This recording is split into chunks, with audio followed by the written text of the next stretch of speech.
제가 지난번에 여러분에게 이사야 30장의 배경에 대한 얘기를 잠깐 말씀드린 적이 있습니다.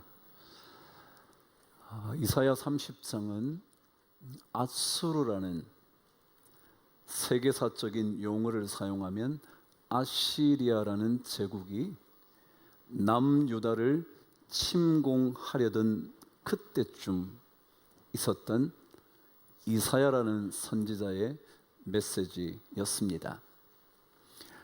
그 당시 유다의 왕은 히스기야라는 유명한 왕이었죠. 근데 그가 재위한 기간은 715년에서 686년, 약 29년간 왕위에 있었습니다. 그렇지만 721년 혹은 722년에 걸친 북이스라엘의 멸망을 히스기야는 분명히 목도했을 것이라 생각됩니다.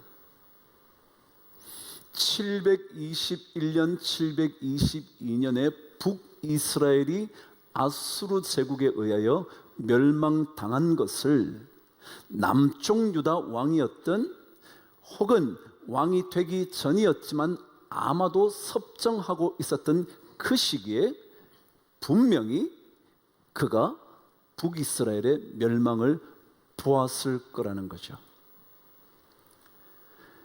거대한 제국으로 인하여 멸망당하는 북이스라엘을 보면서 히스기야의 마음도 불안해지기 시작했을 겁니다. 당연하지 않겠습니까? 그가 하나님을 신뢰하는 좋은 왕이었지만 그럼에도 불구하고 어쩌면 나라의 운명이 흔히 말하는 바람 앞 꺼져가는 등불같이 느껴질 수 있지 않았겠냐고요. 그러자 수많은 지휘관들과 왕을 보필하던 사람들이 이렇게 있을 수만은 없습니다. 빨리 더 남쪽에 있는 애굽과 동맹군을 형성하셔서 북쪽 아수르 제국과 마주해야 할 것 같습니다. 이런 말이 막 돌기 시작할 그때에 이사야라는 선지자가 오늘 메시지를 던지는 겁니다. 아니야, 너희가 조용히 하여야 구원을 받게 될 것이고 잠잠하고 하나님 그분만을 신뢰하여 힘을 얻을 거야. 메시지를 던지는 겁니다. 바로 이 메시지를 들었던 남쪽 유다의 백성들이 어떤 태도를 취했나, 그 얘기를 살펴보므로 물가에 심겨진 나무 같은 인생이 되려면 어떻게 해야 되나 확인해 보려고 하는 거죠. 여러분, 예수 믿는 사람, 하나님의 백성에게 가장 중요한 게 뭐라고 생각이 드세요? 그래요? 여러 정답이 있을 수도 있을 것 같습니다. 근데 한 가지 꼭 기억해야 할 답 하나가 있습니다. 그것은 하나님의 백성은 하나님을 예배하는 일이 가장 중요하다는 것입니다. 뭐라고요? 하나님을 예배하는 것. 그럼 한번 생각해 보십시오. 이스라엘 백성이 애굽의 억압에서 빠져나오게 될 때 하나님께서 이스라엘 백성에게 던져주신 목표 하나가 있었습니다. 그것은 뭐냐 하면 너희가 사흘길 광야로 나와서 나를 예배해야 한다라는 것이었습니다. 다시 말하면 이스라엘 백성으로 하여금 예배하는 하나님의 백성으로 하나님은 부르신 겁니다. 여러분과 저는 이스라엘 백성은 아니지만 믿음으로 이스라엘 백성이 된 겁니다. 이 믿음의 이스라엘 백성에게 가장 중요한 건 뭐냐면 예배입니다. 여러분이 이 자리에 오셔서 지금 드리고 있는 이것 같은 예배요. 그런데 이것은 이 자리에서만이 아니라 여러분의 삶의 현장에서 예배가 돼야 되는 거죠. 열심을 내어 일을 한다. 목표는 하나님 예배하는 겁니다. 그 일을 통하여 하나님께 예배하는 겁니다. 정직하게 사는 거요, 하나님을 예배하는 것입니다. 남을 돕는 거요, 하나님 예배하는 겁니다. 그게 예배입니다. 근데 예배라는 것은 예수 그리스도 그분을 우리의 구원자, 구세주로 고백하면서 그분이 나의 삶의 주인임을 고백하는 것, 그것이 예배이고, 동시에 그것을 통하여 우리는 하나님을 더 깊이 알아가야 하는 겁니다. 하나님을 알아가야 하는 것.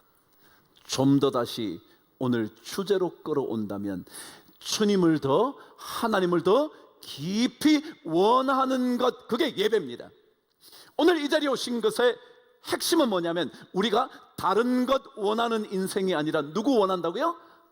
하나님을 원합니다. 정말 주님을 내 삶에서 진짜 원합니다. 다른 어떤 것들을 사모하기보다 하나님을 더 사모합니다. 내 자녀의 직장을 위하여 간절한 마음을 품기보다 하나님 그분을 위하여 간절한 마음을 품고 싶습니다. 내 남편의 사업보다 하나님을 더 사모합니다. 이겁니다. 물론 일터에서 열심을 내어 일하는 것, 돈을 잘 버는 것, 자식이 잘 되는 것, 모든 이야기를 다 꺼낸다 할지라도 진짜 우리가 원해야 되는 것은 주님을 더 원하는 겁니다.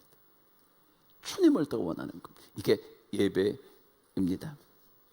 그렇다면 여러분, 주님을 원한다는 게 무슨 말일까요? 주님을 원한다는 게, 혹시 상식적으로 생각한다면 무언가를 내가 원한다면 그것을 얻으려고 하는 거겠죠. 그죠? 뭐 돈을 간절히 원한다? 돈을 얻는 가는 거죠. 근데 여러분, 하나님을 원한다면 그럼 하나님을 얻는 게 어떤 걸까요? 그게 어떤 의미를 가지겠냐고요. 오늘 성경은 하나님을 원한다는 것, 이게 어떤 의미인지를 말씀을 통해서 분명하게 가르치는 게 하나 있어요. 다시 한번요. 내가 무언가를 원한다 그럴 때는요, 그것이 나에게 주어지면 좋겠다, 그게 원하는 겁니다. 혹은 어떤 것들이 성취되면 좋겠다, 그런 게 원하는 겁니다. 그렇다면 하나님을 원한다는 것은 어떤 의미겠냐고요. 하나님을 내가 가지게 된다? 하나님이 내 안에서 성취된다? 이게 도대체 어떤 의미겠냐 말이죠. 단순히 그렇죠, 하나님 원해야죠, 원합니다, 이 말이 어떤 의미를 가지고 있냐 말이죠. 그래서 오늘 성경은 말씀을 통해서 확인해 보시면, 아, 이게 그 뜻이구나 알 수 있어요. 자, 제가 먼저 15절을 읽을 텐데 여러분들께서 16절을 읽으십니다. 근데 여러분, 저는 15절, 여러분 16절 이렇게 구분되어 있는 것 같지만 절이 구분되어 있지 않았었거든요, 원래는. 그러니까 여러분 읽으실 때 제가 앞부분을 읽는다 생각하시고 여러분은 뒤를 읽는다 생각하시면서 앞의 내용과 뒤의 내용이 연결되는 고리가 뭔지를 보시라고요. 그걸 보시면 하나님을 원한다는 뜻이 어떤 것인지 알 수 있어요. 제가 먼저 15절 읽을게요. 주 여호와 이스라엘의 거룩하신 이가 이같이 말씀하시되, 너희가 돌이켜 조용히 있어야 구원을 얻을 것이요 잠잠하고 신뢰하여야 힘을 얻을 것이거늘 너희가 원하지 아니하고 이르기를, 아니라 우리가 말 타고 도망하리라 하였으므로 너희가 도망할 것이다 그랬습니다. 여러분 잘 보세요. 내가 이렇게 말했어요. 내가라는 건 하나님이에요. 하나님께서 이렇게 말씀하셨어요. 근데 여러분이 원하지 않았대요. 우리가 원하지 않았대요. 원하지 않으면서 이르기를 아니라 그랬다는 겁니다. 이것을 정확하게 설명하면 이렇습니다. 하나님을 원한다는 것은 아니라고 말하는 것이 아니라 그렇다고 말해야 된다는 겁니다. 이게 원한다는 뜻입니다. 다시 한번요. 하나님이 말씀하셨어요. 하나님을 말씀하셨는데 우리가 원하지 않는다라고 말하면 그 사람은 언제나 하나님의 말씀에 대해 뭐라고요? 아니라 그렇게 말한다고요. 다시 또 말할게요. 하나님이 말씀하셨어요. 근데 내가 원한다고 말한다면 이 말씀에 대해 뭐라고 그런다고요? 이다 라고 말하는 겁니다. 제가 영어로 한번 해볼게요. 어렵겠죠? 근데 굉장히 쉬워요. 하나님이 말씀하신 것에 대하여 우리가 원하지 않는다라고 말한다면 그것은 아니라 no 라고 말하는 거고요. 하나님이 말씀하셨는데 우리가 원한다는 것은 하나님의 말씀에 대하여 시작 yes 라고 말하는 거라고요. 우리가 하나님 원한다는 것은 뭐냐 하면 하나님의 말씀을 뭐라고요? yes, 나 받아들이겠습니다. yes, 알겠습니다. 아닙니다 라고 말하는 것이 아니라 yes, 하나님 말씀 그대로 받겠습니다. 이게 뭐라고요? 하나님을 원하는 거다. 원하는 거다. 그럼 사탄은요, 어떻게 해서든지 하나님의 백성으로부터 하나님의 말씀을 원하지 않고 no라고 말하게 만들려고 합니다. 여러분이 잘 알고 계시는 에덴 동산의 이야기를 한번 생각해 보시죠. 창세기 2장 17절은 하나님의 말씀 하나를 적어 놓습니다. 동산의 모든 실과 과실 먹어도 괜찮아. 그런데 동산 중앙에 있는 선악을 알게 하는 나무 열매는 절대로 먹으면 안 돼. 그 다음 말이 뭐냐는 줄 아세요? 먹는 날에는 반드시 죽으리라. 그럼 하나님을 원하는 사람은 뭐라 그랬다고요? 시작. yes. 그렇죠. 이거 먹으면 우리 죽습니다. 그래야 돼요. 그런데 사탄은요, 이 말에 대하여 이렇게 말합니다. 야, 너 하나님이 먹지 말라 그랬어? 그랬더니 우리 먹으면 죽는다 그랬는데? 그랬더니 3장 4절에서 이렇게 말합니다. 시작. 너희가 결코 죽지 아니하리라. No! 안 죽어, 안 죽어. 야, 그거 안 죽어. 하나님이 죽는다 그랬다고? No! 안 죽어. 이게 사탄입니다. 여러분, 오늘 창세기 3장 4절에 등장하는 죽지 아니하리라라는 히브리어가 law라는 단어입니다. law, 히브리어로. 그런데 오늘 성경의 16절에 읽으신 이러기를 아니라 라는 말이 law입니다. 똑같습니다. 다시 말하면 사탄은 우리로 하여금 하나님의 말씀을 들었을 때 그 말씀에 대하여 no라고 말함으로 인하여 하나님을 원하지 못하게 만드는 겁니다. 이 시대를 제가 그랬잖아요.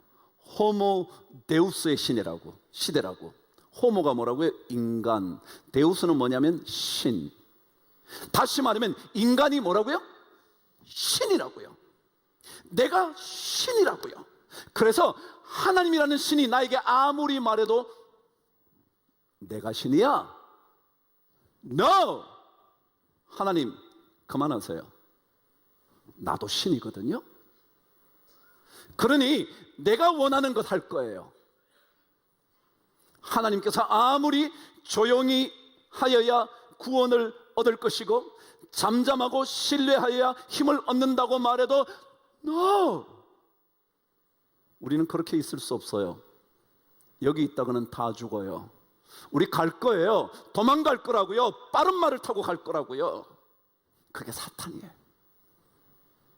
사탄은 끊임없이 우리로 하여금 하나님으로부터 독립시키는 겁니다. 하나님 없어도 살 수 있다고 생각하는 겁니다. 하나님 없이도 나는 충분히 할 수 있어. 그게 사탄입니다. 그런데 하나님을 원한다는 것은 바로 하나님께서 말씀하시는 것에 대해 시작 yes, 알겠습니다. 제가 이해할 수는 없지만 제가 다 하나님의 그 큰 뜻을 다 살필 수는 없지만 무조건 하나님께서 말씀하시면 시작 yes, 그게 하나님 원한다는 의미입니다. 여러분이 우리가 만일 하나님께서 어떤 말씀을 하셨는데 하나님 그거 아닌데요, 우리 지금 그런 형편 아니라고요, 우리 지금 그렇게 있을 수가 없다고요. 라고 생각하면서 no라고 말하면 뭐라고요? 내가 하나님을 원하지 않는 거다.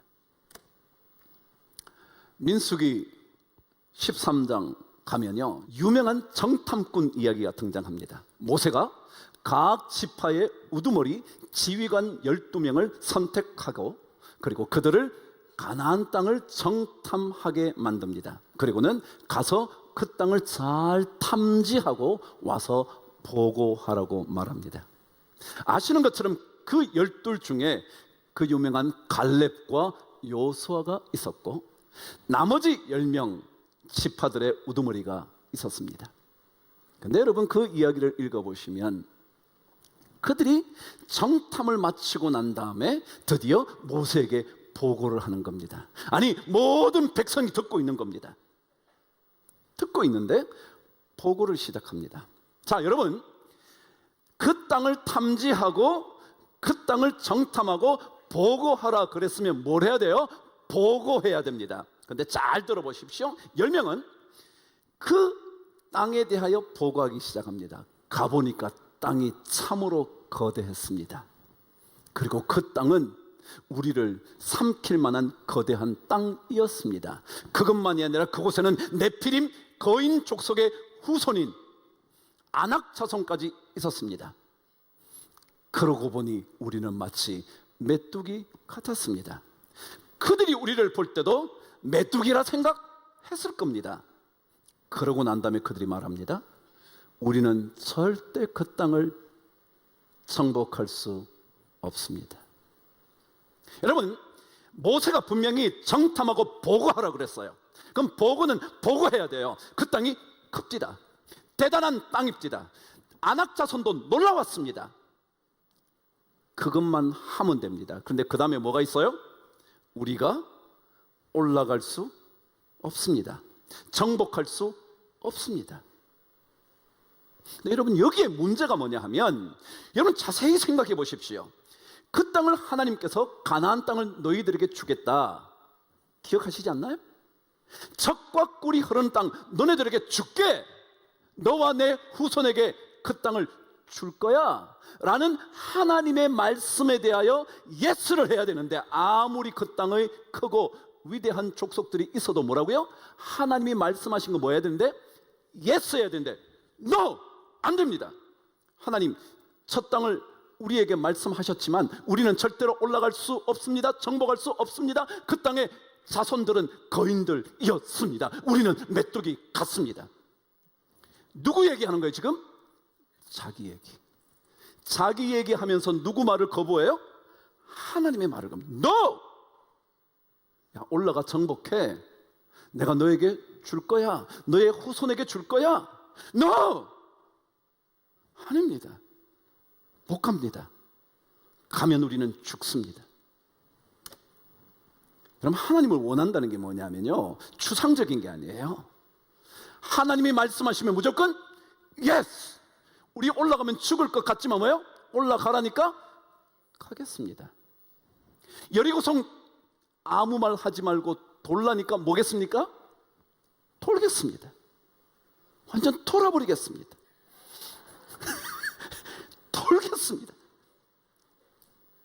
기도원의 300용사 항아리를 깨트리며 소리를 질러라. 지금 전 미디안 족속이 얼마나 많은데 우리가 300명의 항아리를 깨트리면서 소리를 지른다고 되겠습니까? 라고 말하면 no 하는 게 아니라 뭐라고요? yes. 이게 하나님 원하는 사람이라. 신앙은요, 하나님 말씀하시는 것에 대해서 무조건 yes 해보는 거예요. 납득은 되지 않는데, 이해는 되지 않는데, 불안하기는 한데 yes 해보는 거예요.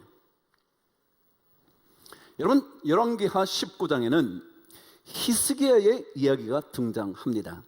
그 이야기는 방금 오늘 여러분이 읽으신 이 상황에서 있었던 일을 기록해 두고 있습니다. 아수르 제국의 왕 산헤립이 18만 5천 명 대군을 보내면서 편지를 씁니다. 뭐라고 썼냐 하면, 너네들 빨리 항복해. 나 산헤립의 손에서 건진받은 민족이 하나도 없거든. 근데 하나님이 너네를 건져준다고 웃기는 소리 하지 말라 그래. 빨리 항복해. 그렇지 않으면 너네 다 죽을 거야. 편지를 보냅니다. 이 편지를 받아들었던 히스기야가 어떻게 한 줄 아세요? 오늘 성경 뭐라 그랬어요? 너희들이 조용히 하여야 구원을 얻을 것이고 잠잠하고 신뢰하여야 힘을 얻을 거야. 그랬잖아요. 그 편지를 받아들은 히스기야가 그 편지를 여호와 앞에 펼쳐놓고 그때부터 기도하기 시작하는 겁니다. 이거는 뭐라고요? 하나님의 말씀에 대해 뭐라고요? Yes. 다른 사람들은 안 됩니다. 도망가야 됩니다. 연합군 형성해서 빨리 애국과 동맹군을 만들어야 합니다. 아니야. 하나님이 그렇게 하지 말라 그랬어. 그래서 예스하고 기도하기 시작합니다. 근데요, 놀랍게도 19장 열왕기 하에는 그 마지막 부분에 가면 이런 이야기가 등장합니다. 하나님의 천사가 나타나서 그 밤에 사네립의 군대 18만 5천 명을 다 쳐 죽입니다. 그랬더니 그들이 아침에 보니 송장이 되었더라 그랬습니다. 결론 세 번째, 여러분 하나님의 말씀을 거역하면요 18절에 일들이 벌어져요. 저와 함께 읽어보실게요. 시작. 그러나 여호와께서 기다리시나니 이는 너희에게 은혜를 베풀려 하심이요 일어나시리니 이는 너희를 긍휼히 여기려 하심이다. 이게 무슨 얘기냐면요, 하나님의 말씀을 거역하고 하나님의 말씀을 받아들이지 않으면 하나님의 진짜 의도를 모른다는 거예요. 하나님이 기다리고 계신데 그 의도가 무슨 의도라고요? 은혜를 베푸시려는 의도인 거예요. 그런데 뭐라고 그러냐면, 아니 하나님 뭐 하시는 거예요 지금? 우리 지금 죽을 지경인데, 하나님 우리 집안 지금 난리 났는데 하나님 뭐 하시는 거예요? 그냥 그렇게 기다리고 계시면 어떡합니까? 어떡합니까? 여러분, 하나님이요 기다리시는 이유는요 우리에게 뭘 주시려고요? 은혜와 긍휼을 베푸시려고 지금 기다리고 계시는 거예요. 조금 주님도 참고 계시는 거예요.